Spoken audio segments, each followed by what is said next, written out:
대표가 여당 대표니까 국가의전 서열이 7위고 행안부 장관이 23위입니다.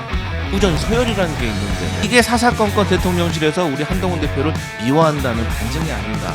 우리 한동훈 대표. 아니 근데 급한 일 있으면은 이런 큰 일을 하는 데 있어서 실현 없겠습니까? 어려움 없겠어요? 이렇게 하기도 전에 문제부터 찾으려고 하는 사람들이 문제가 된다고 생각해요. 그러니까 무슨 문제 발목을 되겠죠. 잡아요. 네. 있는 현실을 그냥 팩트에 기반해서 얘기하는 아니, 거지. 이런 거래가 돈 거래가 있었다는 거는 상식적이지 않다는 거죠. 이런 식의 금전 거래로 공천이 되고 뭐 하는 게 있나요? 제가 너무 투명하게 정치하나요? 네 맞아요. 한없이 가벼운 정치 토크쇼 장르만 여의도 새로운 스튜디오에서 인사 올리겠습니다. 반갑습니다. 정프로고요. 이 지금의 정치 상황들 좀 더 균형적인 시각에서 보고 싶은 분들, 좀 더 합리적으로 판단하고 싶은 분들의 많은 사랑을 저희가 기대하고 있습니다. 아직은 저희가 조금 부족합니다. 그러나 더 많은 분들이 저희와 함께해 주시리라 믿으면서 오늘도 합리적인 토론 이어가 주실 분들 소개해 드리도록 하겠습니다. 먼저 국민의힘 정광재 대변인님 어서 오시고요. 네, 안녕하세요. 네, 정광재입니다. 반갑습니다. 새로운 스튜디오 평가 한번 좀 부탁드리겠습니다.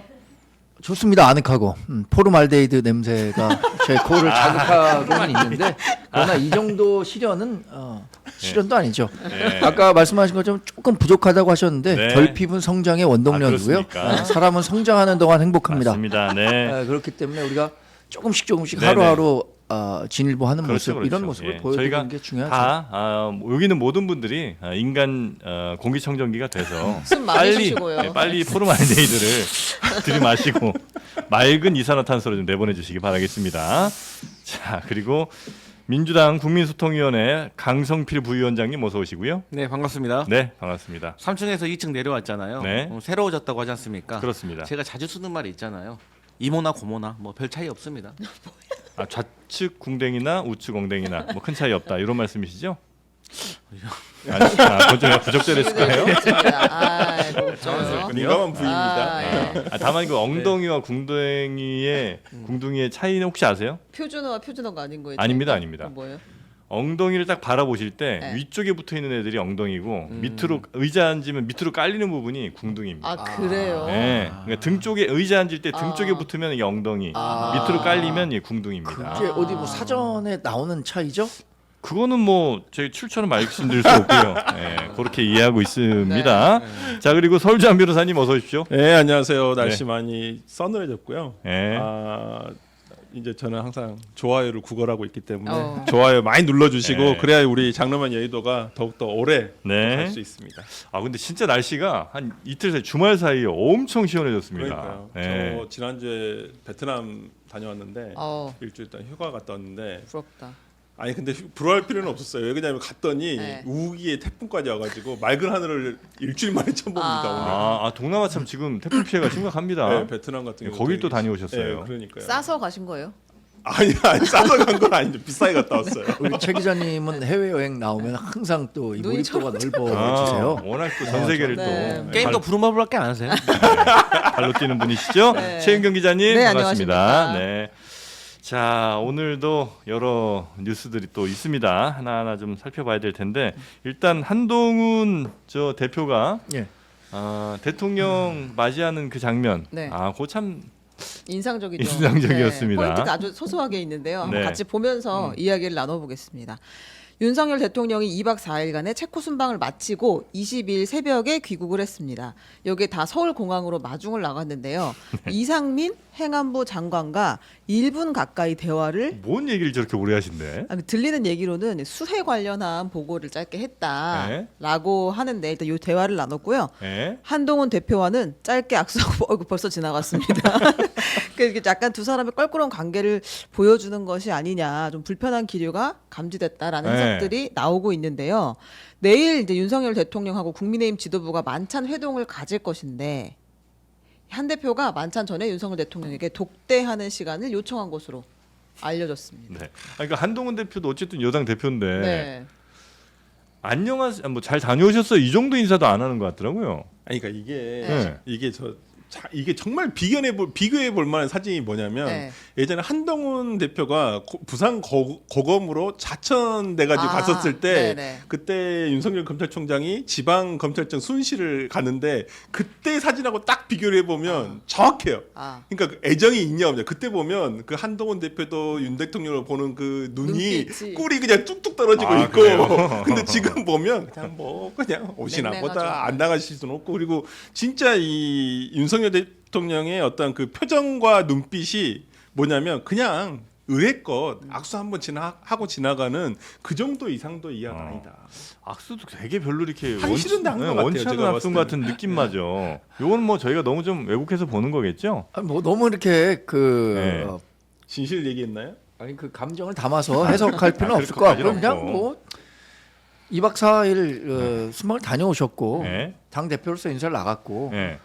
그리고 지난 그 부산으로 좌천됐을 때와는 네. 상황이 굉장히 많이 다르죠. 그때와 직접적으로 비교하는 것은 무리라고 보고요.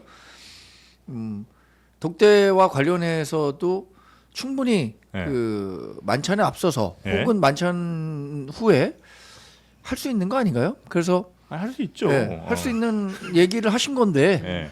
대통령실에서 아직 그 답변을 안 주셨다고 하죠. 아직까지 제가 뭐 성사된다라는 그 이야기를 듣지 그것도 못했으니까. 약간 대통령실이 좀 불쾌하고 있죠. 네, 그 그렇습니다. 보도 나온 거에 대해서. 아, 이게 이제 보도가 나왔던 거는 21일 저녁이었고 독대를 요청했다라는 단독 보도가 나온 건 그 시점이었고 22일에 이제 대통령실의 입장이 또 보도가 나왔는데 네. 만찬을 하기로 했으니 상황을 좀 보겠다. 이제 이 정도 이야기가 나왔습니다. 아, 뭐 독대 하겠다 안 하겠다는 아니고 네, 네. 상황 좀 볼게 네. 이렇게 얘기한 거죠. 아 근데 이상민 아까 그 내려오는 장면에서 이상민 장관이랑 막 와. 저는 이상민 장관이 아직도 장관인 게 더 중요해요. 아니, 근데 이상민 아, 장관은 그 말씀하신 것처럼 네. 이번에 그 비가 많이 왔잖아요. 호우 피해가 그 많았던 얘기를 지역이 있었기 때문에 아. 주무장관이어서 행정안전부 장관이 이상민 장관이 네. 맨 앞에서 보고를 드린 것으로 제가 알고 있어요. 원래 의전대로라면은 아마 이상민 장관이 그 자리에 있지 않아야 하는데 네. 그런 워낙 급한 상황이다. 그런 상황 때문에 네. 이상민 장관이 먼저 있었던 것으로 알고 근데 있고. 그 말씀하셨던 것처럼 한동훈 대표가 여당 대표니까 국가 의전 서열이 7이고 행안부 장관이 23입니다. 그리고 둘이서 이상민 장관과 대통령이 대화하시는 장면 보니까 그렇게 심각해 보이지도 않고 그래도 1분 안에 끝날 얘기도 아니거든요. 네. 근데 어쨌든 명백하게 의전 서열이라는 게 있는데 찬물도 위아래가 있고 우리 식탁에 앉아도 숟가락 놓는 순서가 있잖아요. 그래서 이런 거 정말 잘못된 것인데 이게 사사건건 대통령실에서 우리 한동훈 대표를 미워한다는 반증이 아닌가. 우리 또한 한동훈 대표. 아니 근데 급한 일 있으면은 네. 급한 일 있으면 자리 양보해 주는 게 미덕 아니 뭐 아닌가요? 그럴 수 있죠. 화장실 네, 가고 네. 싶은데 뒷사람이 굉장히 급해요. 네. 지금 참을 수 있어요. 아, 저는 안 그럼 참습니다. 뒷사람이 잠깐 먼저 좀 실례 좀 하겠습니다라고 뭐 그럴 한다면 수 있죠, 있죠. 양보해 줘야 되는 게 네. 그 미덕인데. 아 근데 네. 또 독대를 요청을 했냐 안 했느냐를 가지고 받아줄 것인가 안 받아줄 것인가 이걸 또 보도하는 이 상황 자체도 참 의미가 있다. 진실이 뭐예요, 근데? 그러니까 독대 요청 진실이요. 맞죠? 제가 이게 토요일 날 밤 9시 한 20분 정도 예, 됐네요. 예. 채널에서 아, 방송 보도도 아니고 그냥 텍스트로 나온 네, 거잖아요. 아, 이거 이제 단독도 저희가 냅니다. 아니 단독 내시면 안 돼요. 제가 요새 좀 한번 뭐 어려움을 겪었던 적이 있는데 그 기자들이 막 전화를 하는 거죠. 네, 확인 네, 전화를. 네. 근데 제가 그 시기에 그걸 알 수도 있는 상황은 아니잖아요. 네. 다음 날 오전에 뭐 다른 분들과 이야기를 하는 과정에서 독대 요청할 수 있는 거 아니냐 충분히 아, 그러니까 그 독대 요청한 걸 모르셨었던 거예요? 보도가 나가기 전까지 몰랐죠. 대변인님이? 왜냐하면 그날 토요일에 있었던 일이고 예. 그 대표든 아니면 다른 뭐 비서실장이든 채널을 통해서 아. 그 대통령실에 전했을 텐데 그게 뭐 제가 당 대표 부실장을 맡고는 있지만 네. 그 이야기까지 전파되는 상황도 아니었어요. 아, 이 실망인데요. 한해관이 아니었어. 한동훈 대표 관련해서는 가장 정확한 정보 가장 알고 빨리 보니 한해관이 아니었어. 근데 가장 빨리 알고 계십니다. 지켜주시죠, 정말 우리 이렇게 대변인. 상황 관련한 걸 보니까 네. 조금 의문스러운 부분은 있어요. 왜냐하면 우리가 그 독대를 요청했다는 사실을 알고 있는 사람이 아주 지도부 내에서 소수였을 텐데 극히 소수인데. 그분들이 어느 매체에도 확인해 준 적이 없다는 점을 확인받았는데 그럼 영사에서 흘렸다? 그러니까 그건 뭐 단언할 수는 없는 거죠. 아, 그래서 한지아 수석도 어제 네. 관련해서 독대 관련해서 이렇게 요청이 와서 용산이 불편해한 거 아니냐 이렇게 얘기를 하니까 우리 측에서 확인해 준 것은 없는 것으로 안다 이렇게 그래요? 얘기를 했단 말이에요. 그래서 저도 보도 경위에 대해서 제가 채널A 기자한테 물어봤어요. 네. 그랬더니 근데 뭐 채널A 기자가 그걸 얘기해 줄 리도 없는 거고. 그래서 이 사안이 어떻게 알려졌는지 네. 일단 보도가 된 것 자체는 그렇게 아주 좋은 일은 아니라고 생각해요. 근데 여권 핵심 관계자 발로 보도가 나왔던데요. 그러니까 여권 핵심 관계자라는 게 한동훈 대표 아니에요? 한동훈 대표 측에 있는 아, 사람을 그래서 확인이 안 됐을 수는 여권 있겠네. 핵심 관계자라고 할 수 있고 네. 뭐 용산과 가까운 분들도 여권 핵심 관계자라고 할 수 있을 거고. 근데 그러니까 저는 제가 생각엔 네. 이 뭐 단원에서 한동훈 대표 측 그러니까 당에서 이거를 뭐 일부러 알렸다? 라고 단정하기는 어려울 것 같다는 그럴 말씀이죠. 필요가 전혀 아니, 없었다. 근데 이제까지 그 모 언론사와 그 한동훈 대표 관련한 단독들이 유독 그 언론사에서 단독으로 나온 경우는 굉장히 많았어요. 그 빈도를 따져보면 채널 A에서 그렇죠, 채널 예. 기껏 보호했는데. 아니 근데 채널 A가 많더라고요. 그 단독. 최근에 많아요. 대통령실 단독도 많이 대통령실 하죠. 단독 기사가 네, 네. 채널 A가 정말 많죠. 그건 다 그 이유가 있잖아요. 조모 기자라는 분이 대통령과 아주 가까운 사이고 뭐 서로 아주 후보 시절에 아무도 지방으로 안 따라갔을 때 그 기자만 또 따라가서 교류의 밥 먹고 깊이가 아니에요? 깊기 때문에 네네. 지난번 순방 갈 때도 기내에서 따로 네. 불러서 네. 차를 네. 마셨다는 거 아닙니까? 네, 네, 그래서 네, 네. 여튼 채널 A가 어떤 그 뉴스의 방향성이나 이런 것들이 우리 정당이나 대통령실하고 좀 가깝다는 건 사실이죠. 누구나 뭐 그렇게 생각할 수 네네네. 있기 때문에 전 그렇게 생각 안 거기서 했는데. 그런 뉴스가 나왔다고 해서 놀랄 바는 아니지만 여하튼 저도 궁금합니다. 이게 어떤 식으로 보도 경위가 됐는지. 근데 보도가 된 것 자체에 대해서는 저도 바람직한 일은 아니라고 생각해요. 예. 그런데 대통령실에서 그걸 또 가지고 충분히 할 수 있는 단독 독대에 대해서 예. 이렇게 주저주저하는 모습을 보이는 것도 조금은 좀 아니 근데 어색한 독대를 모습이에요. 용산에서 먼저 요청했어야 정상 아니에요? 지금 같은 상황에서 용산에서? 네. 아. 한동훈 대표가 먼저 할 게 아니라 오히려 용산에서 이번 만찬 전에 1시간 정도 한동훈 대표랑 단독 얘기 좀 합시다. 독대를 하기로 했다. 의료 관련해서도 요즘 워낙 이제 이슈가 좀 있고 아니 하니까. 그게 정상이지. 네. 지금 한동훈 대표가 요청을 한 게 정상은 아니거든요. 오히려 근데 어쩔 수 사실 답답했으면 했을까. 이 보도가 저는 나오고 이걸 가지고 설왕설래 하는 게 저는 그게 이해가 안 가요. 왜냐면 이전에 그 24일 날 만찬이 있는다고 했을 때 야당과 많은 언론에서 이번 만찬에서 많은 분들이 있으니까 뭐 만찬 후에 한동훈 대표하고 대통령과 의료 대련과 관련해서 허심탄회하게 얘기를 해야 된다라는 걸 엄청 많이 얘기를 했기 때문에 이거는 무슨 뭐 독대 요청을 누가 먼저 했느냐 아니냐 그 자체가 중요한 게 아니고 결론은 그때 당시에는 만찬은 당연히 상수고 오히려 만찬 후에 그 독대는 상수고 말을 좀 길게 할 것인가 길게 하면 또 허심탄회한 대화가 있었을 것이고 네. 그냥 형식적으로 그냥 대통령실에서 짧게 하고 말 것인가 이게 관심사였지 무슨 독대를 누가 요청하냐만 이게 뭐가 중요합니까 지금 네. 아니 이 관련해서 그 이른바 그 비인가 윤핵관이라고 할 수 있는 장해찬 씨가 또 비인가? 네. 면허 없는 건가요? 특별히 면허는 없잖아요. 네, 어렵네요. 뭐 또 페이스북에 글을 올렸죠. 네, 이 독대 요청이 언론을 통해서 알려진 것을 두고 네? 한동훈 대표 요청이 알려진 걸 두고 장해찬 전 청년 최고위원이 자기 정치의 끝판왕을 보는 것 같다라고 사실상 이제 비난을 했는데 이런 사안이 언론에 먼저 흘러나오는 것 자체가 언론 플레이라고 이렇게 이야기를 한 겁니다. 언론 플레이로 자기 정치하는 사람 처음 본다. 그러니까 장해찬 전 최고가 네. 너무 각을 세우는데 제가 봤을 때. 아 그런가요? 대통령실 입장 그럼 하나 더 전해드릴게요. 이것도 이제 보도에 나온 건데 네. 대통령실 핵심 관계자는 이 대통령의 보고 일정이 밀려 있어서 만찬 전에 시간을 낼 수 있을지 아직 미지수다라고 이야기를 했고, 그다음에 추경호 그 원내대표가 같이 하는 3자 회동을 이제 좀 방법 아니겠느냐라고 거론되기도 합니다. 따로 둘이 보기는 영 예, 별로신가 그런 것 보다, 같습니다. 그죠? 그게 지금 막 나온 보도인가요? 네, 중앙일보에서 나온 보도. 지금 막 나온 보도.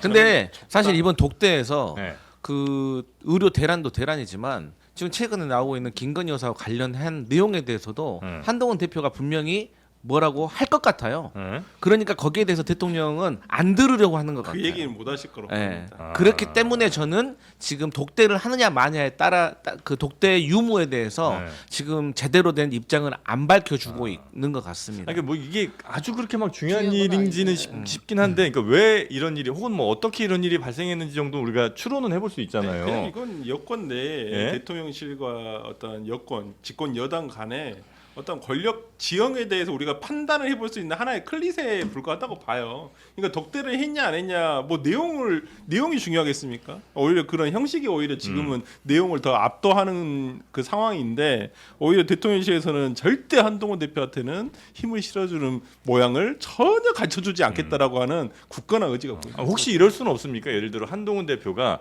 독대를 요청을 했어. 근데 용산에서 뭔 독대야 뭐 이러면서 이제 영 뜨뜻미지근 혹은 이제 좀 거절 이런 게 이제 메시지가 나오니까, 오케이 그러면 우리는 이대로 뭐 그냥 뭐 그 독대도 없이 만찬 끝내고 이건 뭐 말도 안 된다, 이렇게라도 한번 그러면 우리의 메시지를 좀 보여주겠다라고 언론에 약간 좀 저는 공개. 한동훈 대표가 충분히 그럴 수 있다고 봐요. 왜냐하면 네. 이 만찬도 솔직히 원래 예정됐던 게 아니잖아요. 윤상현 의원의 지난번 번개, 네. 말 그대로 번개 이후에 음. 제가 봤을 때는 갑자기 야 이거 그냥 우리 또 만날 거야. 이게 또 갑자기 얘기가 나오니까 대통령실에서 저는 급하게 잡은 거라고 보거든요. 그러다 보니까 진짜 형식적으로 이게 그냥 형식 칠해만 하고 넘어가려고 했었는데, 한동훈 대표 입장에서는 잘 됐다.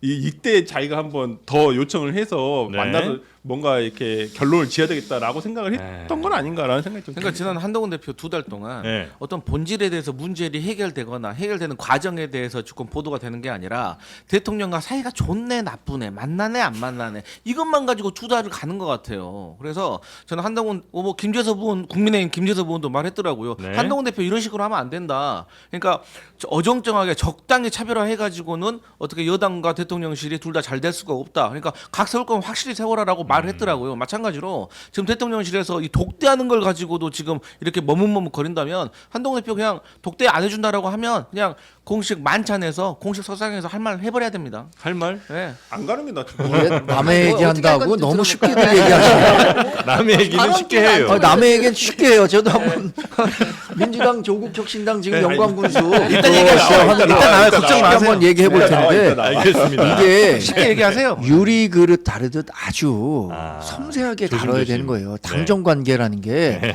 야당은 그냥 뭐 하고 싶은 말 하면 돼요. 네. 근데 당정 관계라는 것은 미래 권력과 현재 권력이 충돌하는 부분도 있고 굉장히 그 조심스럽게 접근해야 네, 되는 네, 네, 부분이고 저는 그런 과정에서 한동훈 대표가 여러 노력을 했다고 생각해요.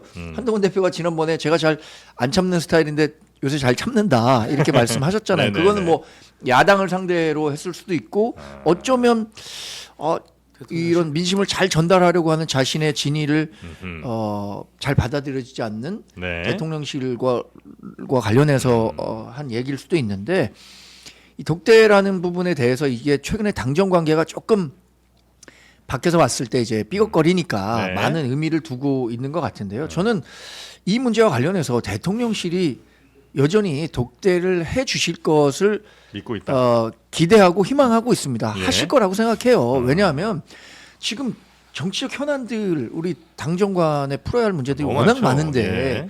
특히 뭐 의정 갈등과 관련해서는 한동훈 대표가 정말 열과 성을 다해서 의료 단체들을 협상장으로 끌어들이려고 하고 있는데 사실 대통령실이 좀 비교적 덜 유연한 모습을 보이기 때문에 이게 네. 성사되지 않는다고 보는 분들이 많잖아요. 그런 부분들 관련해서 분명히 얘기를 하셔야 될 거라고 호심탄회하게 생각해요. 둘이 예. 만나서 얘기할 필요가 좀 있겠다. 너무 제가 봤을 네. 때 한동훈 대표 측에서 너무 나이브하게 상황을 보는 건 아닌가라는 생각이 들어요. 진짜 아까 우리 강성필 부위원장이 말씀하신 대로 할 거면 제대로 하고, 그러니까 처음에 이게 참 저는 그게 그렇게 쉽지가 않다잖아요. 아니 물론 쉽지는 않죠. 왜냐면 국가 꽃을 아니 피우기 위해 한동훈 컴퓨터 대표가 설정자는 한동훈 그렇게 대표가 울었습니다. 언제까지 울 거냐고. 한동훈 대표가 정치 경력이 짧아요. 짧은 것은 감안하더라도 처음에 그러면 좀 고민을 많이 하고 좀 계획을 좀 세밀하게 세워서 세게 갔었어야 되는데 지금은 뭐 그냥 이거 하는 것도 아니고 진짜 그래요. 네. 저는 아까 강 부위원장이 하는 말씀이 정말 정확하다 봐요. 뭐 왜 대통령 친하고 안 친하고 계속 뉴스에 나와야 되는지 그게 참 집권 여당으로서 어렵대요. 집권 여당 대표로서 참 어렵대요. 아쉽다. 네, 어렵다지 않습니까? 근데 네. 내일 만나게 되면 어쨌든 의료 대란을 해소할 수 있는 해결할 수 있는 방안에 대해서 집중적으로 논의할 것이다 이렇게 보면 되는 거예요. 그렇죠. 그게 지금 가장 큰 뭐 우리 저는 그 그 말 현안이라고 볼 수 있는 안 나온다고 봅니다. 우리 아예 민주당이 그 말도 못 걷는다. 네. 한동훈 대표가 대통령 만나면 좀 더 강력하게 얘기할 수 있는 환경을 만들어줬잖아요. 그러니까 지금 이재명 대표가 자꾸 정부가 대통령실이 이렇게 국민의 민심과 그리고 상황과 인식이 너무 다르니까 그러면 우리 여야의 정이 아니라 정 빼고 여야의라도 만나자.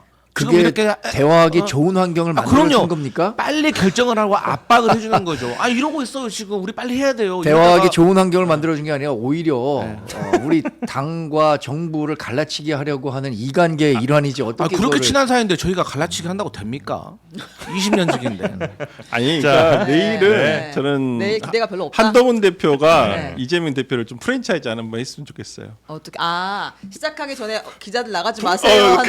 뭔가를 하나 꺼내시는 거죠. 기자들 빠지기 전에 딱 빼면서 저는 거기서 진짜 혼날 수도 있어. 근데 이거 요구 사항을 읽으면 벤치마킹 하라는 얘기죠. 네, 그렇죠. 아까는 벤치마킹. 클로를 클리셰라고 하시더니 그러니까 벤치마킹 하라고 벤치마킹. 아니 하라고. 그저 체코에 배웠으면 좋겠다. 2박 4일 다녀왔잖아요. 네네네. 거기에서 근데 체코 언론에서 좀 묘한 보도가 네. 나왔죠. 좀 뭐랄까 일반적이지는 않다고 보이는데요. 네. 체코의 한 현지 언론이 블레스크라는 언론이라고 하는데 예. 대통령이 체코를 떠난 21일 김건희 여사와 관련한 여러 의혹을 조명하는 그런 기사를 냈습니다. 체코 언론이. 네. 뭐라고 썼느냐 하면 예. 김건희 여사는 영부인다운 우아함도 있지만 탈세나 표절 등의 의혹도 가지고 있다. 그리고 2019년 이야기도 하는데요. 당시 검찰총장 후보자의 아내였던 김 여사의 아파트가 세무당국에 압류당하는 일이 있었다. 세금을 납부하지 않았기 때문이다. 논문 표절 의혹에 대해서도 얘기를 하는데 문제 없다고 판단을 했다. 그런데 이제 표절 방지 조사위원회가 무혐의로 판단했지만 여러 대학의 학자 16명으로 구성된 검증단이 논문 표절 흔적이 있다라는 반대 의견을 냈다. 그리고 도이치모터스 주가 조작 이야기도 여기서 나옵니다. 네. 김 여사는 혐의가 제기된 다른 인물들과 함께 10억 원을 챙긴 것으로 추정된다. 그러니까 이제 정상회담을 하기 위해서 왔는데 아니, 체코- 방채한 아무튼 이런 그 여사에 대한 상대국의 여사에 대한 기사를 썼다는 것과 네. 그다음에 이 언론이 처음에는 이제 그 헤드라인에 제목에 예.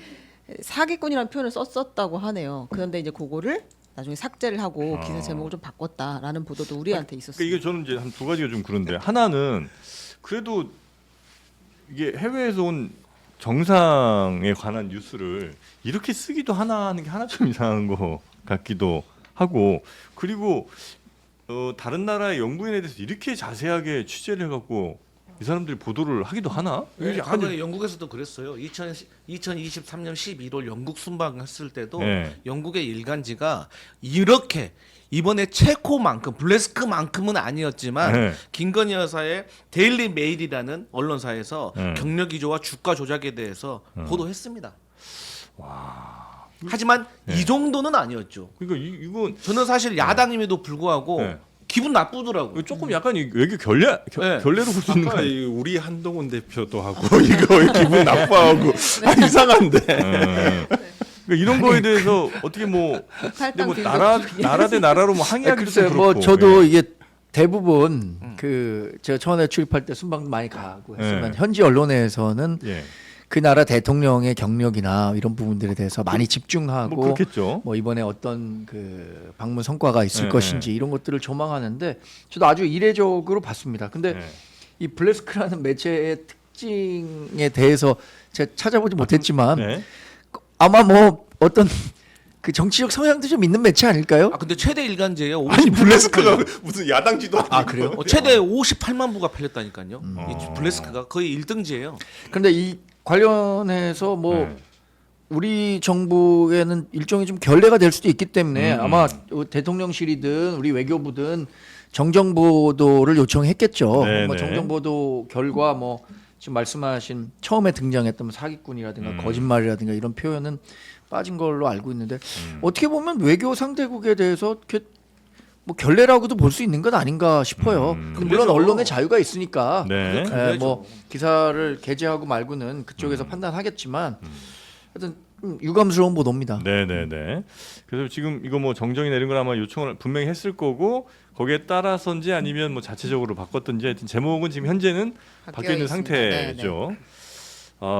체코를 근데 간 게 결국은 그 원전 요게 이제 제일 핵심 이유였던 거죠. 그런 것으로 보이는데요. 지금 네. 문제가 우리 원전에 이제 원천 기술이 미국 웨스팅하우스에 있다. 웨스팅하우스가 우리 체코 원전 수출 발목을 잡고 있다. 네, 문제 제기를 한 이런 상황이죠. 이런 문제식 때문에 간 걸로 보이는데 예. 윤석열 대통령하고 이제 페트르 파벨 체코 대통령이 정상회담 후에 발표를 합니다. 윤 대통령이 지식재산권 문제와 관련해 양국 정부는 원전 협력에 대한 확고한 공감대를 공유하고 있다. 우리 정부도 한미 기업 간 원만한 문제 해결을 지원하고 있다라고 이야기했어요. 그래서 네. 바라카 원전 때처럼 잘 해결될 수 있을 것이라고 믿고 확신한다. 웨스팅하우스와의 문제 우리가 잘 해결할 테니 체코와 원전 우리가 잘 한번 만들어 보겠다. 네, 계약을 하자 이제 얘기한 건데 파벨 대통령이 이렇게 말했어요. 최종 계약이 체결되기 전에 확실한 건 없다. 다만 체코, 대한민국, 미국의 이런 분쟁이 성공적으로 해결되는 것이 이로운 것이다. 오래 끌지 않고 어떤 방식의 합의를 보는 것이 양쪽에 유리하다고 생각한다라고 이야기를 했습니다. 또 공사 띄워줘야 되겠네. 예? 미국 웨스팅하우스사에다가 근데 저희 민주당 김한규 의원이 띄워줘야 그 한수원에다 물어봤어요. 네. 그러니까 원전 수출 협력팀에다가 그러니까 지금 웨스팅하우스와의 어떤 분쟁에 대해서 어떤 대책이 있느냐. 그러니까 뭐 지금 국제 중재 소송을 할 것이다. 근데 이 중재 결정이 올해 하반기 안에 끝나기는 어렵다라는 입장이라고 당연하지, 합니다. 이건 소송 어려워. 그러면 예를 들어서 과거에 바라카 원전 때 186억 달러였는데 그 중에 11% 20억 달러를 기술료로 줬거든요. 네. 그러면 만약에 그 잣대로 이번에 체코 수주도 이루어진다고 하면 아마도 저희 한국의 몫은 한 6조 정도 될 것 같아요. 그러면은 이것은 윤석열 대통령이 그렇게 세일즈 외교라고 말씀하셨던 거와는 달리 내용상으로는 야당의 입장에서는 덤핑이라고밖에 말할 수가 없는 상황에 이르렀다. 그래서 사실 저희의 원전 기술이 해외에 잘 수출이 되면 저희도 축하할 일 아니겠습니까? 네. 그래서 저희 야당에서는 이 과정과 이 수주 내용을 해서 우리가 얼마만큼 이득을 받는지에 대해서 철저하게 여당에게 한번 여쭤보겠다. 그러니까 여기 정부에게. 좀 덧붙이면 이번에 그 체코 총리가 요구한 사항이 있어요. 그러니까 60%이 공사 24조 공사에 60%를 현지 기업을 채용해 달라라고 요구를 한 거예요. 네. 그렇기 때문에 그러면 60%를 그렇게 현지 기업을 채용하게 되면 그 이익이 60% 간다는 얘기잖아요. 그러면 실제 24조에서 60% 가게 되면 대한민국이 가져올 수 있는 이익은 순수 이익은 10조라는 거예요. 10조 정도. 근데 이게 지금 뭐 원전 공사 1년 안에 끝나는 게 아니잖아요. 보통 한 10년 걸립니다. 네. 그러면 1년에 1조씩. 생각보다 그 크지 않은 효과가 난다. 거기다가 방금 강 부위원장이 얘기했듯이 웨스팅하우스사에 뭐 20% 정도 주게 된다면 실제 대한민국이 가져올 수 있는 이득이란 것은 6조에서 8조밖에 안 돼요. 10년 동안. 네. 근데 뭐 늘려야 돼. 이 얘기를 듣고 있으니까 제가 정말 혀를 안 찰 수가 네, 없습니다. 차십시오. 네, 경제 관련 또 아니, 취재를 오래 하셨죠. 네. 정주영 현대 회장은 네. 500원 지폐에 찍혀 있는 네. 거북선 한 장 사진 들고 가갖고 네. 우리나라 지금 세계적인 조선 강국을 만들어낸 겁니다. 그때 당시에 돈도 없고 어떤 노하우도 없고 이런 큰 일을 하는 데 있어서 시련 없겠습니까? 어려움 없겠어요? 시련이나 어려움을 극복해야 그게 서사가 돼갖고 네. 이게 레전드가 되는 겁니다. 얘기하시는데 6조 원, 8조 원 그거 적은 돈이라고요? 아니 탈원전하면서 해외 우리가 시장 놓치고 했었던 그 손실액 생각하면 지금 6조 원, 8조 원이 작다고 할 수 있습니까? 저는 이렇게 하기도 전에 문제부터 찾으려고 하는 사람들이 문제가 된다고 생각해요. 네. 하려는 사람 적어도 하려는 사람의 발목을 잡으면 안 됩니다. 열심히 뛰려고 하는 사람들의 발목 잡고 이런 사람들이 역사와 발전을 지체시키는 거지. 네. 지금 열심히 하려고 하는 사람들에 대해서 처음부터 이거 안 될 거야 라는 식의 아니면 이거 문제가 있어 라는 식의 문제 제기만으로는 야당이 수권 정당이 될 수가 없습니다. 뭐더 잘하라는 의미의 뭐 아니 저희가 그런 무슨 문제 발목을 제기겠죠. 잡아요. 예. 있는 현실을 그냥 팩트에 기반해서 얘기하는 아니, 거지. 우리가 뭐 예. 웨스팅하우스에 전화해가지고 그거 기술료 좀 많이 좀 받아주세요. 우리가 윤석열 대통령 성과를 깎아내려야 하니까요. 제가 그랬습니까? 그냥 있는 그대로를 말씀드리는 저는 거예요. 그러니까 그런 어려움을 극복하고 네. 수주해서 결국에는 우리 국가 경제에 도움이 되고 열심히 좀 이게 응원을 해달라는 그럼 말씀이신 첫 거죠. 번째 성과지만 이것을 계기로 해서 유럽에 펼쳐지는 원전 시장 우리 개척할 수 있는 거예요. 그러니까 첫 번째 시장을 뚫기가 어렵지 그 다음 시장은 그 레코드를 갖고 더 발전해 뭐 갈 수 그런 있는 측면이 거죠. 있죠. 아니 저는 윤석열 정부가 지금 목표가 뭐냐면 원전 10기, 10개를 수출하고 거기에 따라서 일자리 10만 개를 창출하는 게 목표로 잡았어요. 전 이 목표 찬성하고 지지합니다. 네네. 정말 잘했어요. 10개 팔았으면 좋겠어요, 외국에. 근데 제가 이제 말씀드린 것은 지금 그 유럽에 원전이 탈원전으로 가다가 최근에는 다시 원전 르네상스라고 해가지고 원전을 다시 도입하고 있어요. 네, 왜냐하면 네, 네, 네. 이 러시아 우크라이나 전쟁을 기점으로 해가지고 원전으로 너무 가기에는 너무 빠르다라는 속도 조절을 해야 된다는 것 때문에 있는데 저는 지금 다 지지하고 다 응원하는데요. 제가 말씀드리고 싶은 건 윤석열 정부에서 너무 그러니까 너무 과대포장하지 말아라. 국민들에게 현혹시키듯이 무슨 24조 수주를 했으니까 아 우리나라 정말 이제 대단해집니다 하는데 아까 실제로 따져보면 6조에서 8조 10년 동안 가져오는 거예요. 근데 우리나라가 1년에 수출 목표가 얼마냐면 920조예요. 6천억 달러. 근데 이것을 겨우 920조에서 0.1%도 안 되는 금액을 나타내면서 효과를 거두면서 이거에 대해서 아직 미정된 거잖아요. 이거 확정된 계약도 아니잖아요. 근데 이걸 마치 윤석열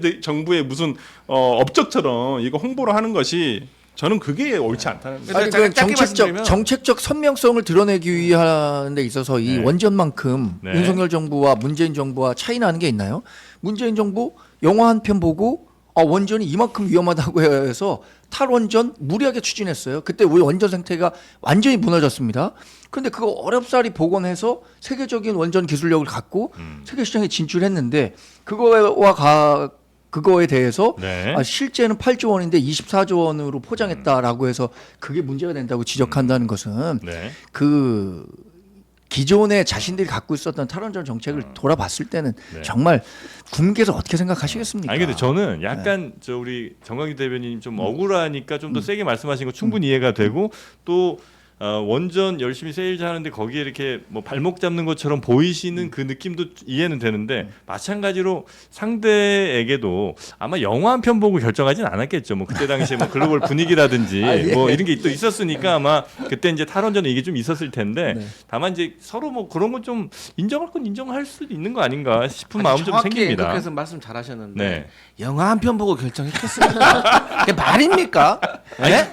그리고 마찬가지로 여기도 너무 여기도 공격하지 막 그런 말고. 거 있잖아요. 아니 네. 그러니까 우리 정 대변인처럼 딱 네. 이렇게 건조 드라이하게 담백하게 말씀하시면 되는데 음. 이 정부는 처음부터 잭팟이라고 먼저 얘기를 했단 말이에요. 잭팟이 뭡니까? 아니 그런 건 좀 홍보할 수 있지 뭐 정부에서. 아니 근데 그리고 문제는 아니 말씀 다 그리고 이제 네. 또 이제 결론은 이제 10개 수출한다고 하니까 음. 근데 웨스팅하우스의 기술 고문료 문제는 앞으로도 계속 남아 있는 문제이기 때문에 잘 해결하라는 겁니다. 네네네. 아니 그리고 그러니까 저는 제가 아까 영화 한 편 보고 했다는 것은 네, 뭐 좀 좀 미안하죠? 과장된 측면은 네, 있죠. 네, 네, 왜냐하면 네, 네. 뭐 이거 그냥 세간에서 하는 얘기를 네. 그냥 바로 전달해 드렸는데 네.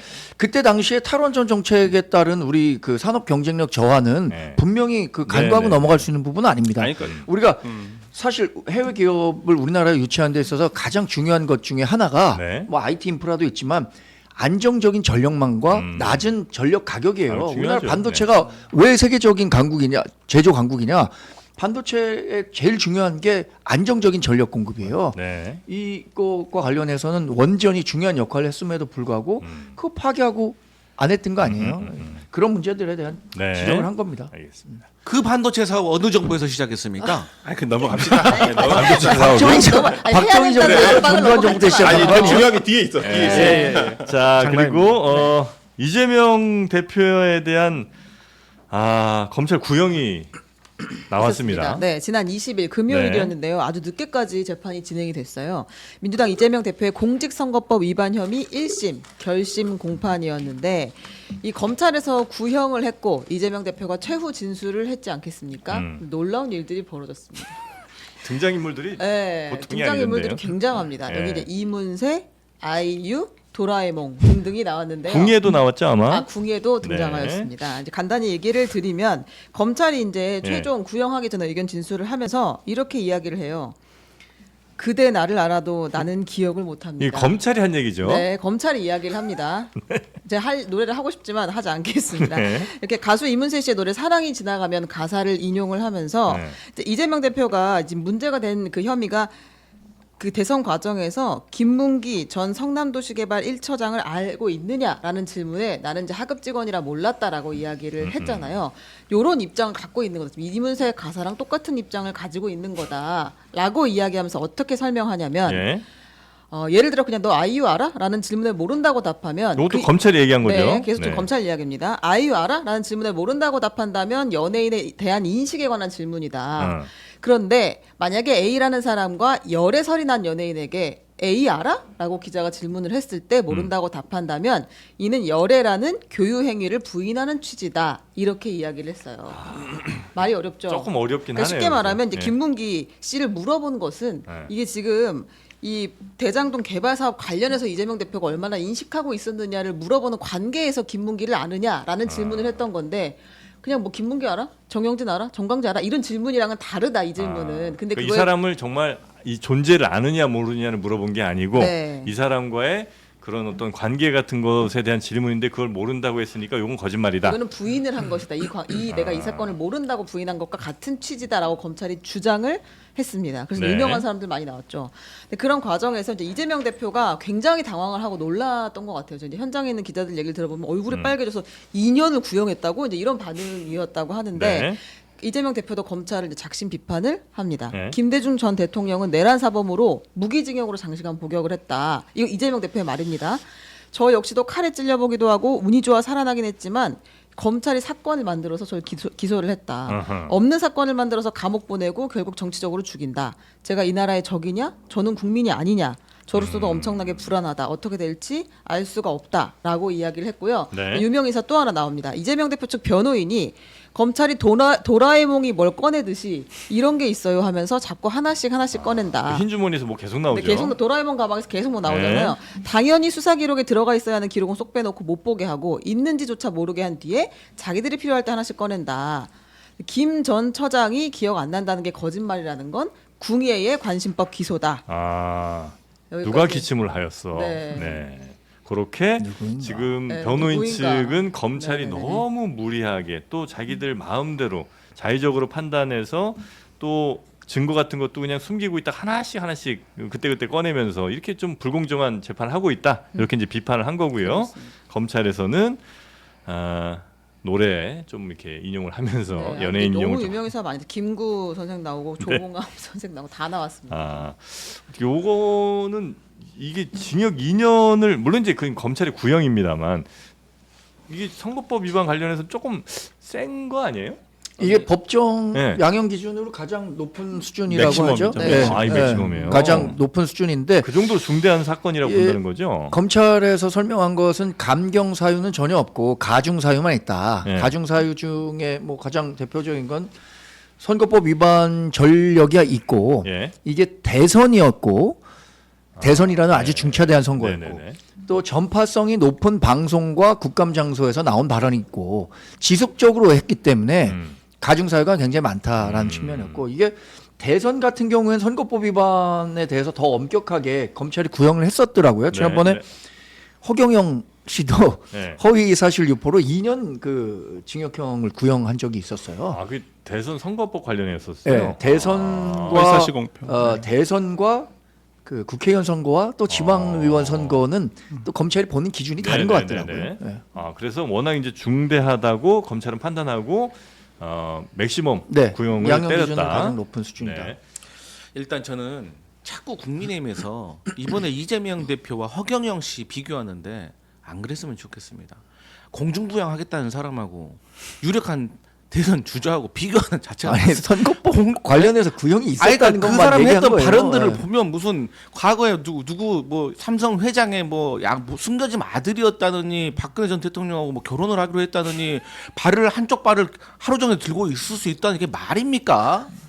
제발 좀 그런 건 안 했으면 좋겠어요. 네. 그리고 구형에 있어서는 뭐 법률적으로 이제 우리 설 변호사님께서 설명해 주셨겠지만 저는 일단 국민들은 이런 국민들이 있을 수 있습니다. 구형 2년은 사실 검찰이 재판부에게 이렇게 해주세요라고 요청을 하는 거지만 그렇죠. 국민들 중에는 2년이 확정됐구나라고 착각을 할 수도 있습니다. 저는 그런 어떤 정치적인 것도 노렸다고 생각을 하고요. 그렇게 생각하지 않을 수가 없는 게 어느 변호사한테 제가 물어보니까 자기 변호사 생활 오래 했지만 세상에 대중가요를 그 결심 공판에서 재판부한테 얘기하는 사람 처음 봤다는 거예요. 어떻게 그걸 한없이 가벼울 수가 있습니까? 이게 누가 트렌드, 마음이 트렌드. 두근거리고 누구 마음이 아픕니까? 그리고 미국 대선 보잖아요. 네. 그러면 최근에도 트럼프하고 해리스하고 거짓말을 트럼프가 16번을 하고요. 해리스가 2번을 했습니다. 그런다고 검찰이 고발하지 않습니다. 그냥 국민의 선택을 믿는 거예요. 그 대신에 이 사람이 거짓말을 몇 번 했다고는 자세히 알려주죠. 그런데 우리의 경우를 따지면 이재명이라는 유력한 야권의 대선 후보가 뭐 대장동이든 성남 FC든 대북 송금이든 어떤 굵직굵직한 어떤 사업에 있어서 혜택을 주고 그 혜택을 통해서 뇌물을 챙겼다든지 어떤 삼자에게 뇌물을 줬다든지 이러한 내용들을 밝히는 과정에서 이재명 후보가 나는 그게 아니다라고 해명을 하는 그 발언에 대해서 그걸 꼬투리 잡아가지고 기소하고 재판을 한다는 거는 이거는 본질이 다르다는 거예요. 어떻게 유력한 대선 후보를 사람을 아냐 모르냐 그걸 가지고 유죄를 줄 수가 있고 네. 아직 준 것도 아니지만 그래서 이런 것들 때문에 이 결과가 유죄가 나온다고 하더라도 민주당이나 많은 국민들은 이재명 대표를 야당 탄압한다고 생각할 수밖에 없다는 겁니다. 아니 지금 판결 불복에 밑자락을 까시는 겁니까? 아니 그 얘기를 하는 거예요. 구형에 대해서 불만을 얘기하는 그 겁니다. 판결이 예. 나온 후에도 민주당이 수긍하기 어렵다고 말씀하시는 거는 말이 안 되죠. 아니 저희 야당의 지지자들 그렇게 생각한다니까요. 다시 말씀드리지만 아니 대장동이라는 큰 사업을 하면서 있어서 네. 뭐 이재명 대표가 돈 받았습니까? 아니, 사건의 본질은 이분이 거짓말을 했는데 왜 거짓말을 했느냐? 당선을 목적으로 거짓말을 했기 때문에 문제가 되는 거예요. 그냥 거짓말한 거는 문제가 되지 않을 수 있어요. 그런데 이 사람이 김문기를 안다고 하는 순간부터 이분은 대장동 사건에 대해서 충분히 알고 있었고 이게 이런 식의 특혜가 있었구나라는 걸 인지하고 있었다라는 식으로 유권자들이 인식할 수 있기 때문에 그걸 차단하기 위해서 거짓말을 한 거고요.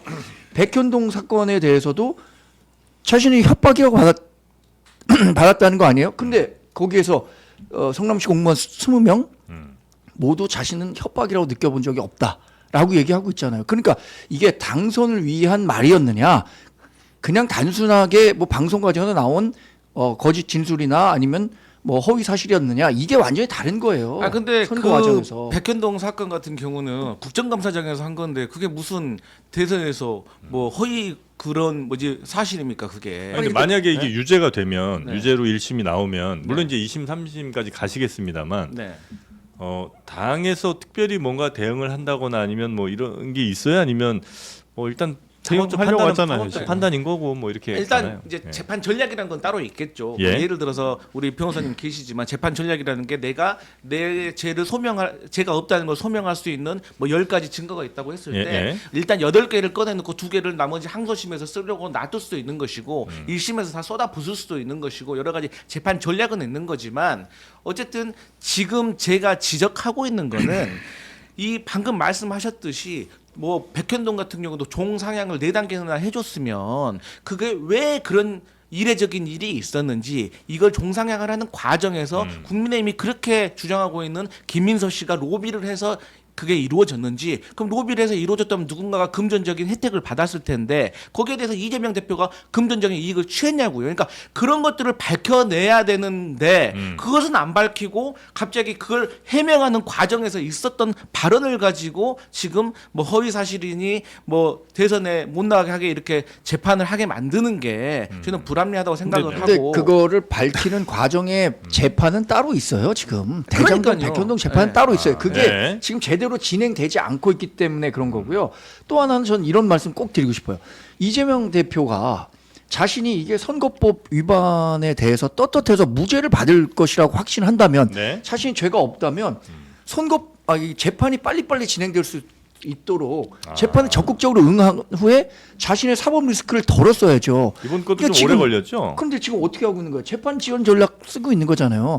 어떻게든 다음 대선 전에 대법원 판결까지는 받지 않아 보겠다라는 전략 누구나 다 그렇게 생각하고 있는 거 아니에요?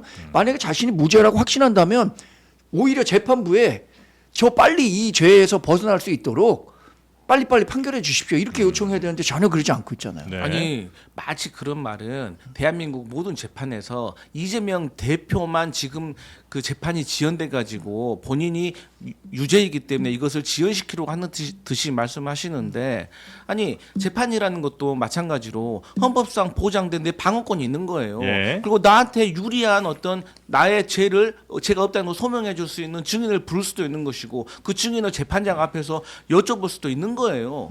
그런 과정들이 있는 건데 왜 아니, 그러니까 그것을 다 그리고 인정하는데. 결론은 그 말조차도 재판부를 신뢰할 수가 없다는 거예요. 아무리 이재명 대표가 그렇게 지연을 하려고 하더라도 재판장이 그걸 판단을 해가지고 이건 받을 수가 없어 지연시킬 수가 없어 하면은 재판 계속 진행하는 겁니다. 네. 그래서 이재명 대표가 뭐 연기 신청을 한 것을 받아준 적도 있지만 받아주지 않은 적도 있어요. 그래서 그렇게 말씀하신 건 너무 주관적인 거라는 걸 좀 강조를 하고 싶네요. 합법적 절차에 의해서 연기가 그럼요. 됩니다. 아니, 그러니까 이 말씀이죠. 당연히 알고 있어요. 네. 이재명 대표의 그 재판에 임하는 자신의 권한 내에서 전략을 짜는 거죠. 그런데 제가 말씀드리고자 하는 것은 네. 그렇게 자신이 무죄라고 확신한다면? 확신한다면 재판을 적극적으로 더 응해줘야 한다는 거죠. 적극적으로 하고 있어요. 지금 적극적으로 어떻게 하는 게 겁니까? 적극적인 걸 아니, 어떻게 하겠어요? 과거에 뭐 아닌 거예요? 단식이라든가 뭐 네. 아니 모든 과정들이 네. 지금 이 재판이 원래 선거법 사안은 6개월 내에 6개월 정도죠? 6개월 예. 내에 나와야 되는 건데 지금까지 2년 걸렸어요. 그리고 2심까지 판결 또 한 3, 4개월 내에 나와야 되는데 어떻게 언제 나올지 모르겠지만 여하튼 재판을 그럼 이재명 대표가 아니라면 재판부는 자신들이 갖고 있는 그 원칙에 따라서 빨리빨리 판결해 줘야 되는 거죠. 근데 또 제가 여쭤보고 싶은 게 검찰이 대장동인가 어떤 사건에 증인 400명인가 신청했다고 그 보도 보셨어요? 검찰이 신청한 게 아니라 그러면? 이재명 대표 측에서 부인을 했기 때문에 네. 다 불러다 놓겠다. 다 불러 이런 다 그러니까요. 부를 수밖에 없는 네. 거예요. 예. 그러니까 어쨌든 검찰이 신청한 거잖아요. 그 400명 그 신청한 것은 어떻게 해석해야 되나요? 저희 입장에서는. 대장동 재판이요. 네. 아니 뭐 아니 그러니까 성남 FC 사건, 예. 성남 FC 사건인데 그게 그러니까 그 재판 절차가 어떻게 되냐면 검찰에서 증거를 진술서를 받잖아요. 그 400명에 대해서 예를 들어 진술서를 받았다. 그러면 그거에 대해서 이 피고인 측이 예를 들어서 내가 이걸 동의를 하게 되면 알았다 이 진술서를 증거로 채택을 하겠다 해서 증거를 채택할 수가 있는데 이걸 다 부동의 해버리면 검찰에서는 당연히 재판부에서는 검찰한테 그러면 이 증인들 다 소환하세요. 이거 진술서에 있는 대로 진술을 정확하게 했는지 들어봐야 되겠습니다 해서 이제 부를 수밖에 없는 것이거든요. 근데 그 중에서도 400명이면 그렇게 부동의 해가지고 신문을 해야 되는 상황이 벌어지면 거기서 선별을 할 수가 있는 거죠. 저는 400명만 듣고 이 검찰이 과연 이 재판을 진행할 마음이 있나? 저는 의심스러워요. 아니 그건 검찰이 잘못 이제 볼때 검찰의 의도가 아니라 이재명 대표 측에서 그것을 부동의했기 때문에 절차상 검찰이 소환을 할 수밖에 없는 거예요. 그러니까 제가 봤을 때 그러니까 그건 그게 대표적인 그 재판 지연 전략입니다. 혹시 그 민주당에서는 지금의 사법부 내지는 혹은 저 검찰을 조금 불신하고 계시나요? 조금이 아니라 많이 불신하죠. 많이 불신해요. 아, 그래요? 많이 불신하죠. 재판부도 예. 재판부는 아닙니다. 재판부는 네, 아니고? 저희는 재판부는 존중해야 된다는 재판부도 건데. 불신하는 것 검찰은 매우 불신하신다. 네, 검찰은 매우 불신하죠. 아니 왜 그러냐면 이게 오늘 뉴스인가요? 법 왜곡죄를 네, 지금 네. 추진하겠다고 하는 게 그게 검찰뿐만 아니라 법원이 어떤 법 해석을 잘못해서 잘못된 판결을 내렸을 때 어떤 그 검사나 법관에 대해서 제재를 하겠다라는 법 내용- 왜곡죄라는 게 뭐예요? 모르겠어요. 그게 뭐 있는데 모르겠어요. 방금 했던 말씀대로 네. 어떤 검찰이나 법원에서 네. 법 해석을 잘못 적용을 해서 네. 법 적용을 잘못해서 어떤 판결에 오류가 나거나 네. 아니면 무리한 기소가 있었을 때 이거에 대해서 처벌을 하겠다는 거예요. 제재를 하겠다라고 하는 그래요? 것이 와. 법 왜곡죄인데 그거 판단하기 좀 어렵지 아니, 않나요? 예. 그러니까 이건- 법을 잘못 적용한 검사를 처벌하는 거예요. 예. 전제가 명확하잖아요. 검사만입니까? 아니면 판사도입니까? 판사도 아니, 포함될걸요. 판검사예요. 그리고 또 그뿐만이 아니라 뭐 검사와 사법 경찰관 수사기관 종사자들도 네. 어쨌든 직무를 수행하면서 처벌하거나 혹은 처벌하지 않게 증거를 은닉하거나 네. 조작하거나 근데 이런 것도 처벌하자는 건데 이건 근데 그 잘못된 관련 겁니까? 법안은요 이미 네. 다 있어요. 네. 이미 이미 그 검찰이 증거를 조작하거나 증언을 조작하거나 하면 검찰을 처벌할 수 있는 권한이 다 있는 상태인데 또 옥상옥에 법안을 만든다는 근데 거예요. 그러면 저희 민주당이 봤을 때는 우리가 탄핵 검사 4명을 이제 지금 법사위에 회부해 가지고 지금 검토를 하고 있고 또 박상현 검사 같은 경우는 또 이제 곧 회부를 이제 결정을 좀 지을 상황인데 네. 이런 법안이 있다고 하더라도 이게 검찰이 제1구 감싸기라든지 여러 가지 이유로 제대로 되지 않고 있는 것이 저희의 입장인 거예요. 아, 그럼 이거는 따로 그 기소하는 데가 따로 있어요? 기소요? 그러니까 예를 법 들면 왜곡죄요? 아니 그거 따로 만드는 건 공수처가 아니잖아요. 원래 그거 하는 그거는 거죠. 이제 발의하는 공수처가 그런 거 수사하라고 만든. 아니, 그러니까 예를 들어 지금 현재 법에서도 현재 처벌할 수가 법에서도 처벌할 있는데 수 있는데 새로운 법을 만들어서 진짜 그러면 처벌 이런 제대로 하자고 얘기해 볼까요? 한다면 지금 뇌물죄도 있거든요. 네. 근데 김영란법 그러니까 청탁 금지법 있잖아요. 네. 그것도 지금 배우자를 처벌한 법안이 없다고 하잖아요. 우리 김영란법 처음 만들어졌을 때요. 국회에서요. 이미 뇌물죄라든지 여러 가지 법안이 다 있는데 이걸 왜 만드냐고 했었어요. 근데 지금도 우리가 지금 그게 제대로 되고 있나요? 아니 이게 대가성이 문제니까 이게 네. 대가성이 없었을 때 그걸 처벌하기 위한 어떤 보완적 입법이 저는 지금 김영란법이라고 청탁금지법이라고 볼 수가 있기 때문에 여튼 법 왜곡죄 판검사를 대상으로 하는 이 법 왜곡죄를 또 민주당에서 추진하고 계시다는 소식까지 좀 봤고요. 아 이게 좀 명태균, 네네. 예 김영선 의원이죠, 김영선 전 의원 네. 지금 돈 거래가 있었다는 소식이 있습니다. 아, 네, 전형적으로 사건이 흘러가는 것 같은데 예. 그 윤석열 대통령 부부의 공천 개입 의혹이라고 지금 이야기하고 있는데 핵심 인물이 김영선, 명태균 두 사람이잖아요. 네. 김영선 전 국민의힘 의원과 명태균 씨 사이에 돈이 오간 정황이 있다라고 합니다.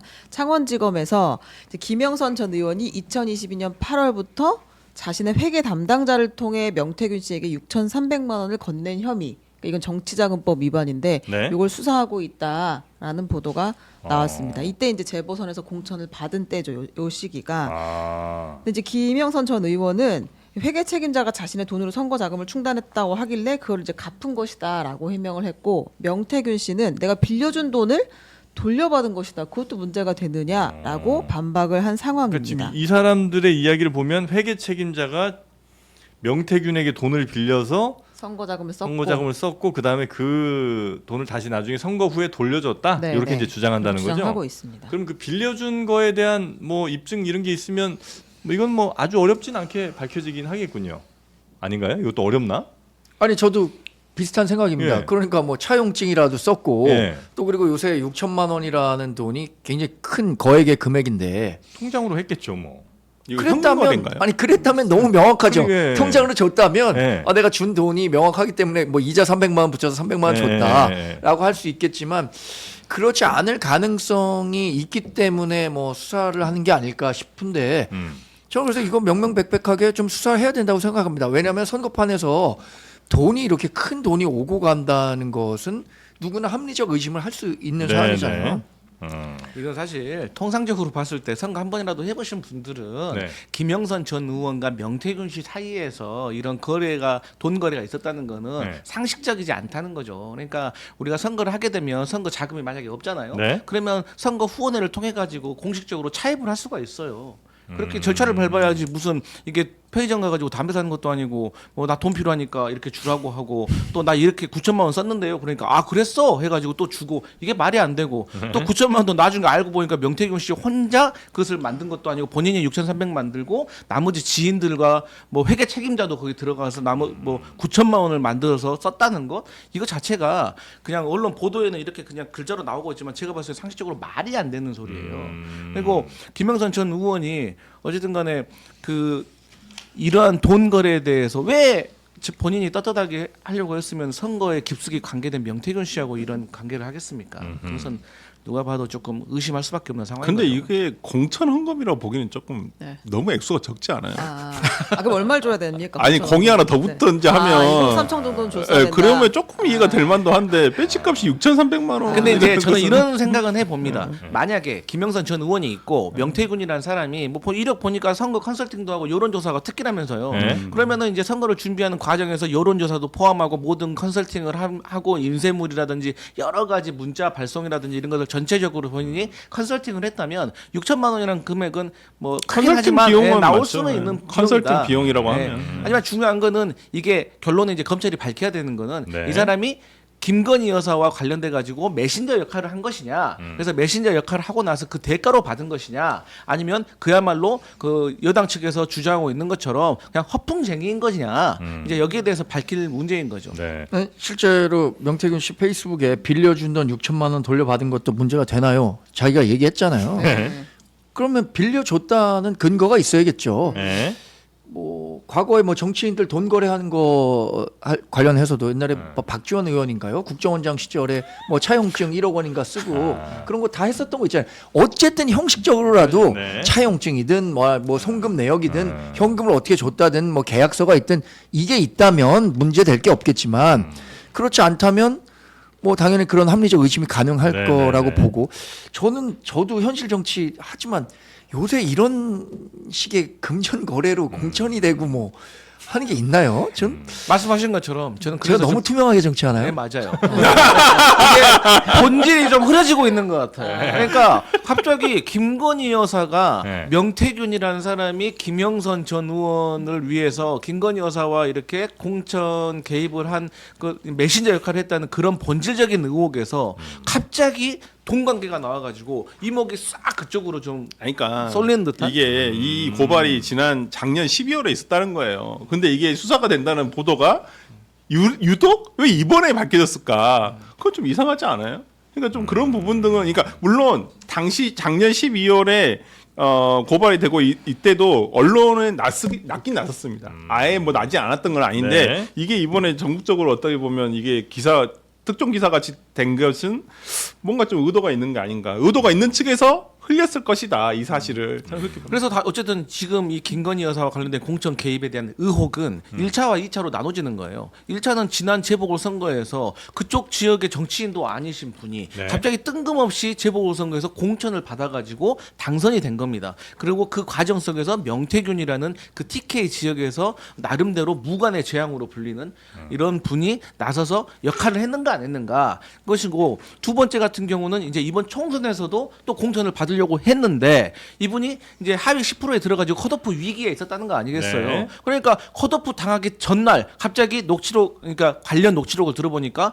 빨리 김영선 의원이 지역구를 이동한다는 선언을 하고 기사를 내고 그것을 김 여사에게 다시 보내야 된다.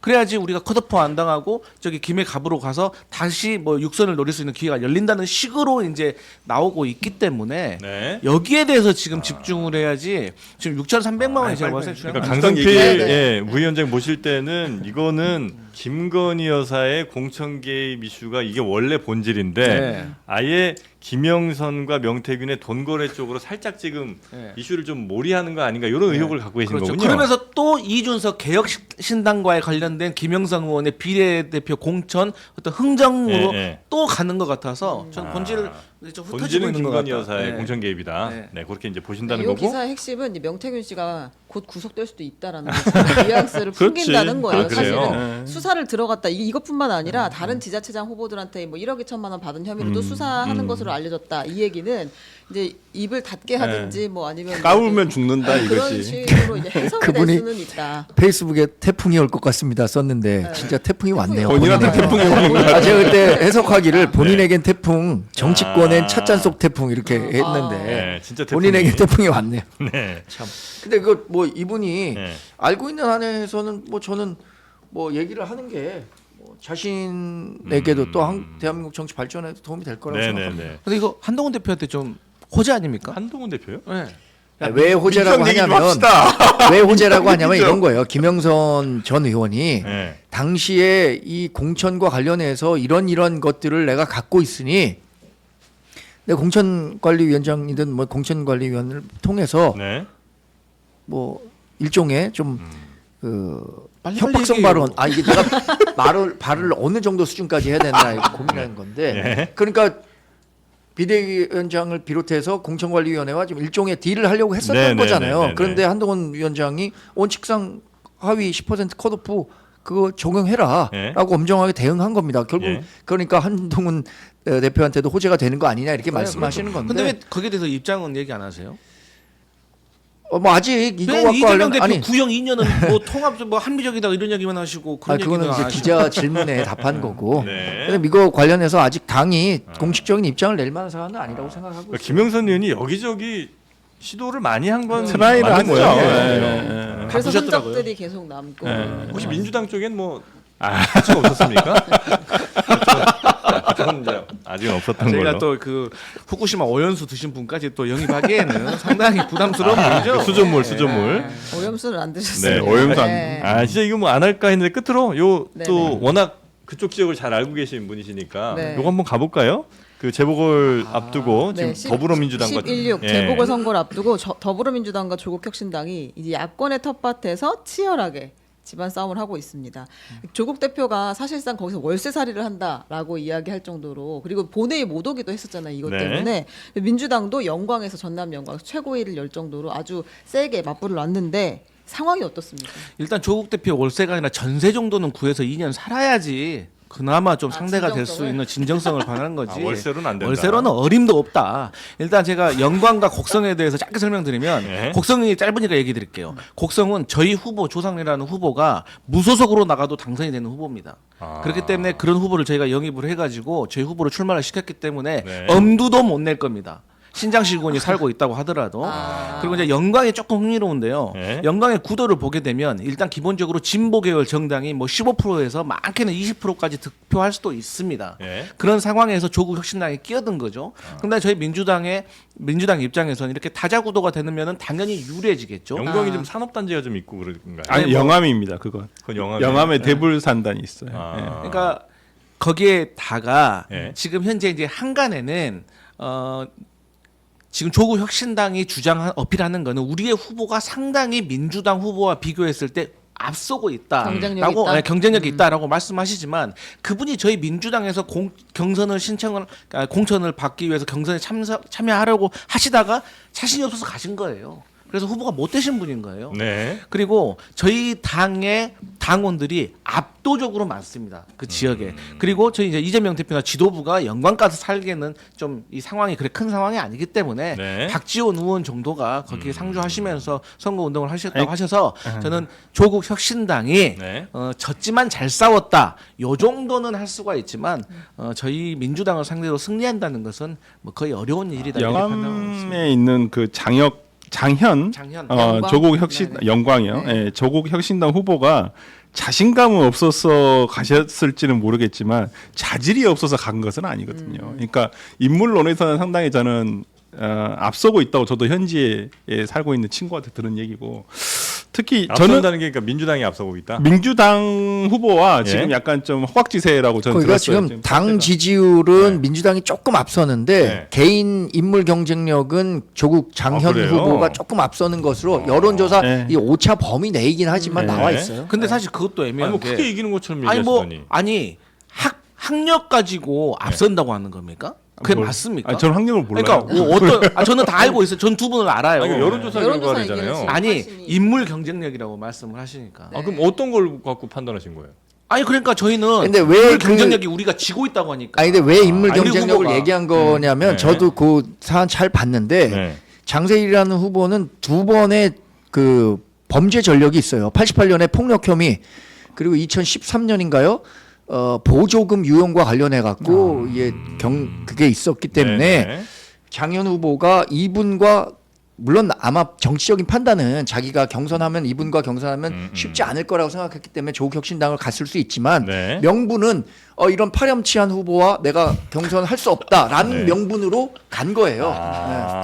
치하다고요? 아니 그렇게 아니, 얘기했어요. 그러니까 그분이 말씀이 그분이 그랬다는 얘기- 거죠. 그분이 아 장현 후보가 네네네. 민주당 우리 후보 보고 파렴치해서 간다고. 그렇게 얘기했어요. 그렇게 얘기하시면 선거에 더 부정적인 영향이 아니 미칠 근데 겁니다. 저는 지역 선거이기 이 때문에. 선거 진짜 아무것도 아닌 지역 선거인데 아니 얘기해야 돼. 어디 선거냐고 자꾸 물어보실 거예요. 영광 군수, 네. 곡성, 곡성 군수, 군수, 금정 구청장 맞습니다. 이런 선거 강화 군수. 지금, 네, 강화 군수 이렇게 네. 있습니다. 예. 지금 이제 말씀 나누고 있는 건 이제 영광군수 쪽이고요. 네네. 네. 왜냐하면 금정하고 강화는 기본적으로 국민의힘이 우세 지역이에요. 우세 지역이고 그렇지만 지금 민주당 부산 같은 경우에는 금정구청장 같은 경우에는 지금 조국 혁신당과 민주당이 지금 단일화를 통해서 어떻게든 이겨보겠다라고 하고 있기 때문에 또 거기가 또 관심거리긴 하고 네. 조국 혁신당 입장에 저는 근데 민주당의 반응이 결코 유권자들 그러니까 그 지역 유권자들한테 그 도움되는 그것은 아니에요. 김민석 의원 최고가 뭐 여기에 대해서 굉장히 조국 혁신당을 뭐 상한물이라고 하면서 비판을 했는데 아니 그러면 광주 전남은 무조건 뭐 민주당 찍어야 됩니까? 뭐 유권자들이 무조건 민주당만을 선택해야 합니까? 무슨 뭐 맡겨놓은 표도 아니고 아니 그것도 조국 혁신당이 와서 어떤 네거티브를 하는 것도 아니고 선의 경쟁을 해보자. 그래서 정치 발전을 보고자 하는 것인데 우리 후보한테 파렴치하다고 했다면서요. 그 네거티브. 아니 제가 얘기할게요. 민주당과 부패한 토호 세력은 고무줄 잣대를 들이대며 파렴치한 민생범죄 경력자를 후보로 내세웠다. 그러니까 지금 이분이, 네거티브 하고 있는데 어떻게 참습니까? 장현 후보입니다. 제가 이 내용 그래서 네. 마치 네. 저는 그 중앙에 있는 정치인들이 지역에 계신 유권자들의 생각은 뭐 많이 안 하시면서 오히려 거기에 대해서 뭐 민주당이 표 맡겨놨다는 식으로 그런 뉘앙스로 얘기를 하신다는 건 아니 조국 혁신당 입장에서는 생각해 보세요. 지금 국회의원 전부 다 비례의원이에요. 그럼 4년 뒤에까지 그때 또 할 수 있어요? 비례의원을? 안 되는 거예요. 그럼 지역의 뿌리를 어떻게든 가져가야지만 당의 전속성이 이어지는 네. 것인데 그걸 하겠다는 정당한테 뭘 이렇게까지 비판하는지 저는 이해할 수가 없습니다.